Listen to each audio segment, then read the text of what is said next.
Hi అండి, అందరికీ నమస్తే. ఈ మార్గశిర మాసంలో చేయవలసిన పనులు, పూజలు, దానాల గురించి ఈ వీడియోలో తెలుసుకుందాం. ఆధ్యాత్మిక సాధనకు ముఖ్యమైనది ఈ మార్గశిర మాసం. శ్రీకృష్ణ భగవానునికి ప్రీతికరమైన మాసం. విష్ణు పురాణంలో వివరించిన ప్రకారం మార్గశిర మాసంలో శ్రీకృష్ణుడిని పూజిస్తే అనేక శుభ ఫలితాలు ఉంటాయి. లక్ష్మీనారాయణుడికి అత్యంత ప్రీతికరమైన మార్గశిర మాసంలో చేయాల్సిన పూజలు, పుణ్యకార్యాల గురించి ఈ వీడియోలో తెలుసుకుందాం. మార్గశిర మాసంలో శ్రీ మహావిష్ణువును క్రమం తప్పకుండా ప్రతిరోజు ఆవునేతితో దీపం వెలిగించి ఆరాధించాలి. ఆ వెలుతురులో విష్ణు సహస్రనామం, భగవద్గీత పారాయణం చేయడం ద్వారా విష్ణు కటాక్షం లభిస్తుందని విష్ణు పురాణం చెబుతోంది. ధనుర్మాసంలో ఏకాదశి రోజునే భగవద్గీత పుట్టింది.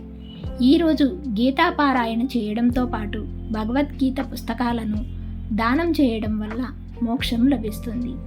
శీతాకాలంలో వచ్చే మార్గశిర మాసంలో దుప్పట్లు, కంబళ్ళు దానం చేయడం చాలా మంచిది. మార్గశిర మాసంలో శంఖాన్ని తప్పనిసరిగా పూజించాలి. ఈ మాసంలో నిత్యం ఓం శ్రీ కృష్ణాయ నమః అనే మంత్రాన్ని కానీ, లేదంటే ఓం నమో భగవతే వాసుదేవాయ అనే మంత్రాన్ని కానీ తప్పనిసరిగా 108 సార్లు జపించాలి. ఈ మంత్రాన్ని పఠించడం వల్ల కోరికున్న కోరికలు నెరవేరుతాయి.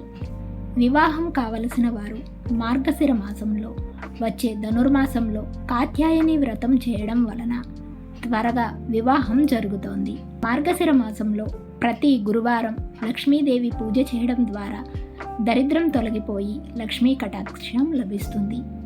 ఫ్రెండ్స్, ఈ వీడియో కనుక మీకు నచ్చినట్లయితే తప్పకుండా లైక్ చేసి సబ్స్క్రైబ్ చేయండి. Thanks for watching. మరొక మంచి వీడియోతో మళ్ళీ కలుద్దాం.